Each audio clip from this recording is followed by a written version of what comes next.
La humanidad siempre se ha visto a sí misma como, bueno, la cúspide de la evolución, ¿no?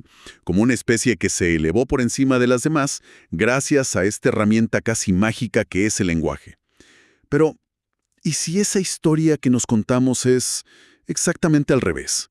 ¿Y si el lenguaje no nos liberó, sino que nos dio una herramienta increíblemente sofisticada para articular y para perpetuar nuestra propia confusión?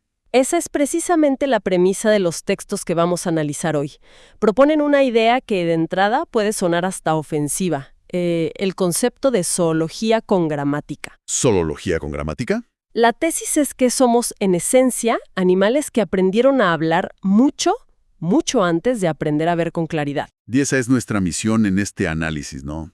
Desmenuzar qué significa realmente ser un animal con gramática. Vamos a explorar cómo el lenguaje desde esta perspectiva no solo describe la realidad, sino que la reemplaza con una especie de simulación personal en la que vivimos. Y claro, ver qué implicaciones tiene eso para lo que llamamos yo. Exacto. Y es importante aclarar que esta es una exploración más bien filosófica. No es un análisis técnico de la sintaxis ni nada de eso. El argumento central de las fuentes es que la especie humana ya no reacciona al hecho crudo, al hecho en sí, sino al símbolo, a la etiqueta que le pusimos encima. Es un punto de partida, pues, bastante radical, que nos obliga a cuestionar la base misma de lo que consideramos pensamiento. De acuerdo. Empecemos por ahí, por el diagnóstico. La primera idea fuerte es que el lenguaje no trajo claridad, sino ruido, y que la gramática, más que elevar la conciencia, lo que hizo fue perfeccionar la ficción. Aquí se introduce una metáfora que me parece clave, la del mapa y el territorio. Así es. Cualquier otro animal reacciona directamente al territorio, a la lluvia, al depredador, al hambre. Es una respuesta directa a un estímulo real. El humano, en cambio, reacciona a un mapa mental. A una interpretación. A un mapa que su propia voz interna proyecta sobre la realidad. Los textos le dan un nombre muy sugerente a esa voz, el ventrílocuo. Me encanta esa imagen, el ventríloco.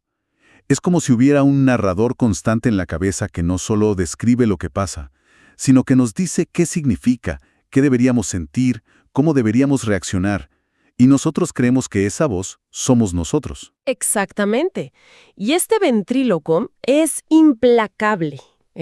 No deja que el hecho sea simplemente un hecho. Inmediatamente lo traduce, lo interpreta, lo juzga. Por eso los textos llegan a una de sus conclusiones más provocadoras. Que es la de que el gran logro del Homo sapiens no fue la inteligencia. Sino, y cito textualmente, la capacidad de engañarse con sintaxis. Uf, esa es una frase increíblemente cínica. A ver, de verdad, los textos argumentan que todo nuestro desarrollo intelectual, el arte, la filosofía, es solo una forma sofisticada de autoengaño. ¿No hay espacio para la inteligencia genuina en esta visión? Qué buen punto, porque toca el núcleo del argumento. Los textos no niegan la inteligencia operativa, o sea, la capacidad de construir un puente o de componer una sinfonía. Lo que señalan es que esa misma herramienta, la sintaxis, se usa para un propósito mucho más primario: justificar nuestros impulsos biológicos. Y el mecanismo zoológico sigue intacto, solo que ahora es elocuente. O sea, si alguien se me cruza en el tráfico, el impulso animal es la ira, la adrenalina, el corazón se acelera. Inmediato.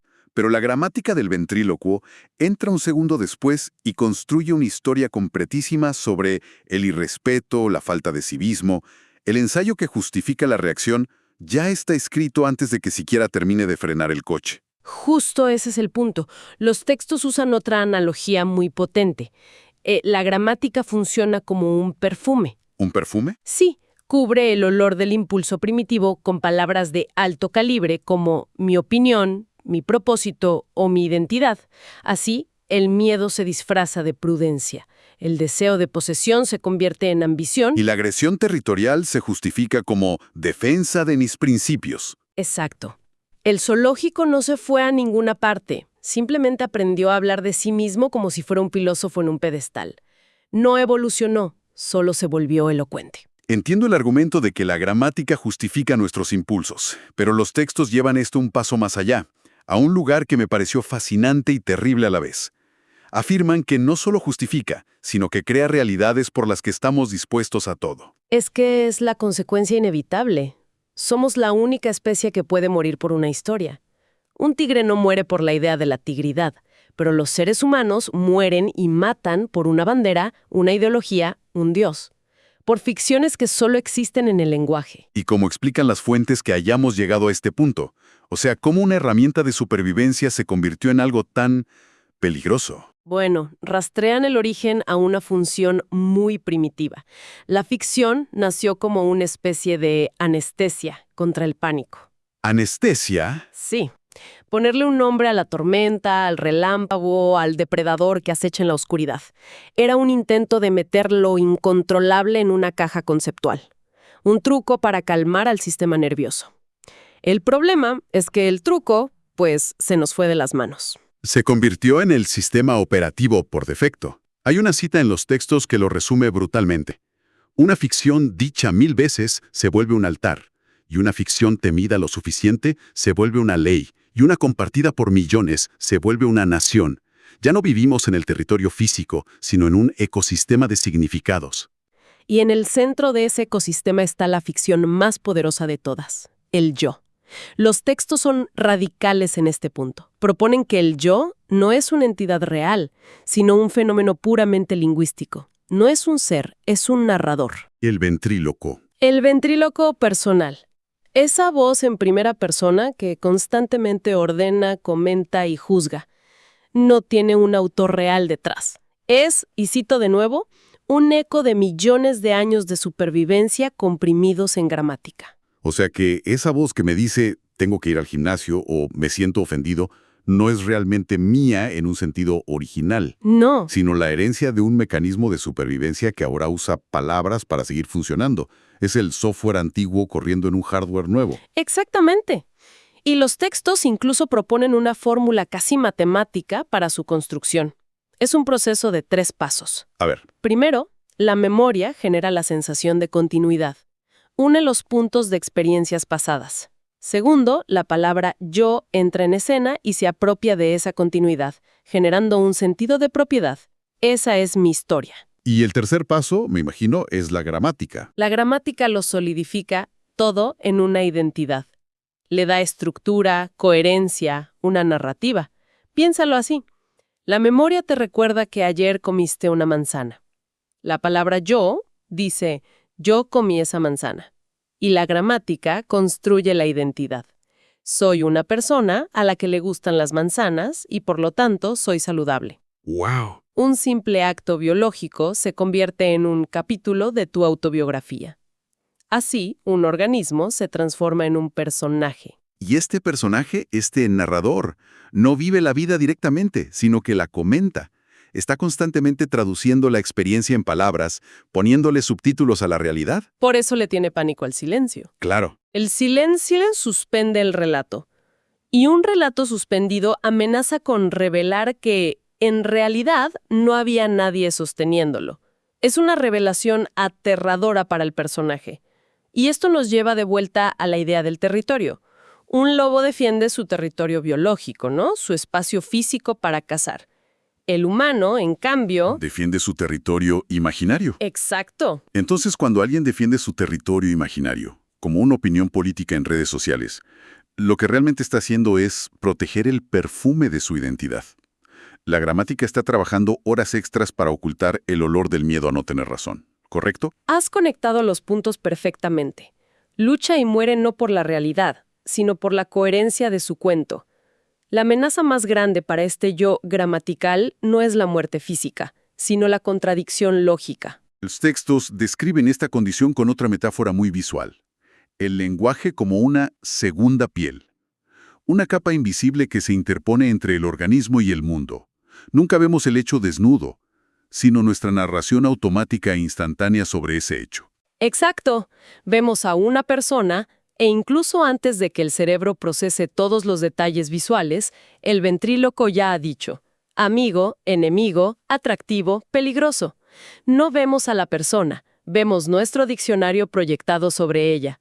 La palabra coloniza la percepción. El lenguaje no describe, recubre. Y en ese proceso, como decíamos, la obsesión se convierte en pasión, la inseguridad en identidad y la terquedad en firmeza de carácter. Vivimos en una jaula conceptual, sin darnos cuenta de que los barrotes están hechos de nuestras propias definiciones. Vale. Aceptando toda esta premisa, que somos animales atrapados en una simulación verbal que nosotros mismos creamos, la pregunta es inevitable. Si el lenguaje es la prisión y no podemos usar el lenguaje para salir, pues suena a un callejón sin salida. ¿Hay alguna forma de escapar de esta jaula? Esa es la pregunta del millón. Y los textos dedican mucho espacio a explorarla. La respuesta que proponen es que sí, hay una salida. Pero es contraintuitiva. No es una salida intelectual. No puedes pensar tu salida de una prisión hecha de pensamientos. Sería como intentar apagar un incendio con gasolina. Justo. Entonces, ¿cómo puede la biología asomar la cabeza si el sistema de la gramática, este ventríloco, es tan dominante y se recarga al instante? ¿No es una contradicción? Sí, eso me pregunto. En próximos instantes, el sistema falla. El narrador se retrasa.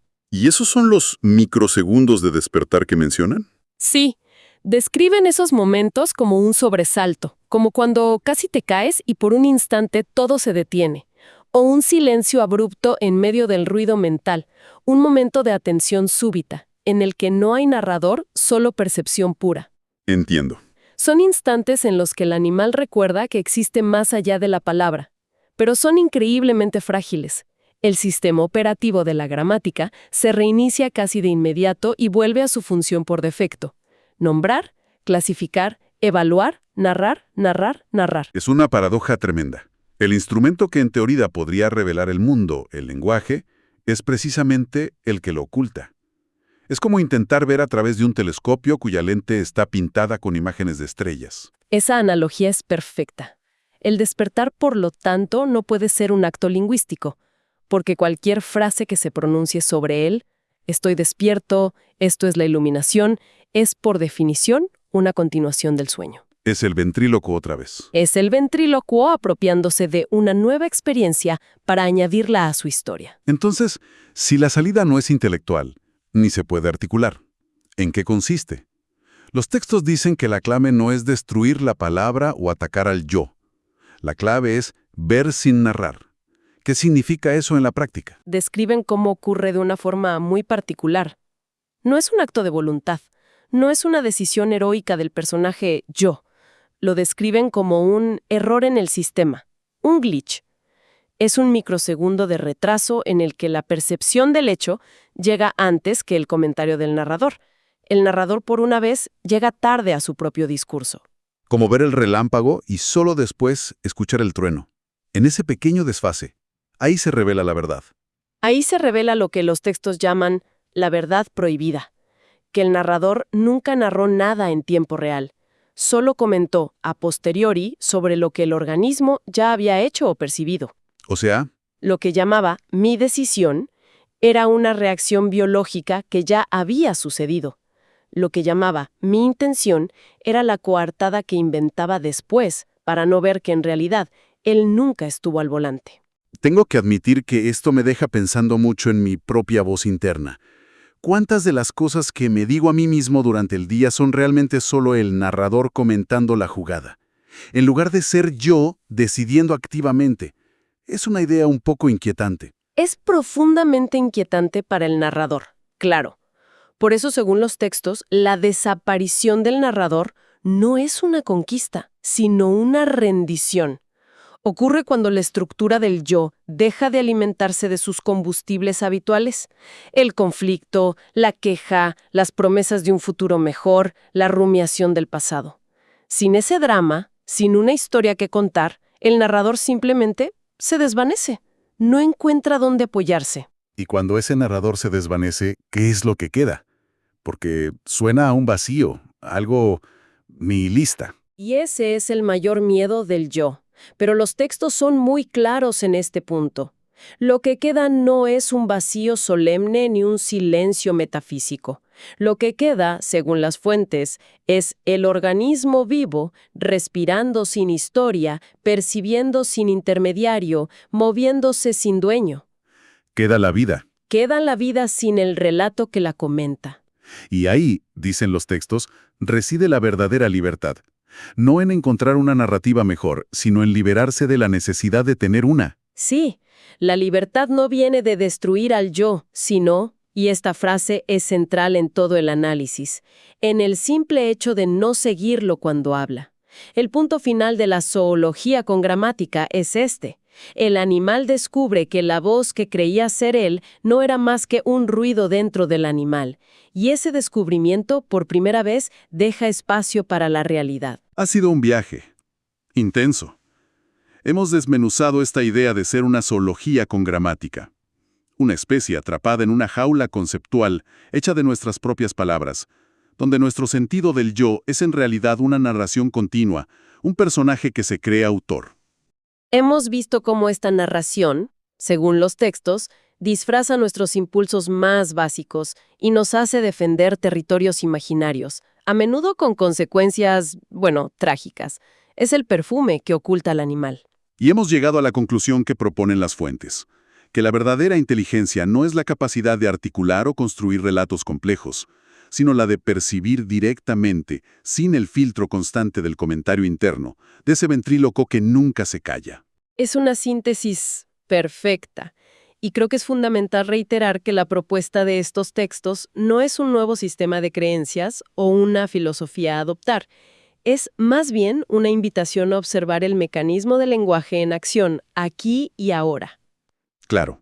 No se trata de lograr algo nuevo, sino de notar algo que ya está sucediendo a cada segundo, la constante sustitución de la realidad por la narración. Un cambio a la participación ciega en la historia, a la observación del contador de historias. Exactamente. Ver el proceso sin identificarse con él, simplemente notar cómo el ventríloco intenta una y otra vez apropiarse de cada experiencia. Lo que nos deja con una pregunta final para la reflexión, una que emerge directamente de todo lo que hemos discutido. Los textos sugieren que los únicos momentos realmente vivos, los únicos que escapan a la repetición del zoológico, son aquellos de percepción silenciosa, sin narrador. La pregunta entonces para reflexionar es, ¿qué quedaría de la experiencia diaria si por un solo instante la voz interna que lo comenta todo se callara? ¿Qué se vería, qué se sentiría en ese silencio operativo?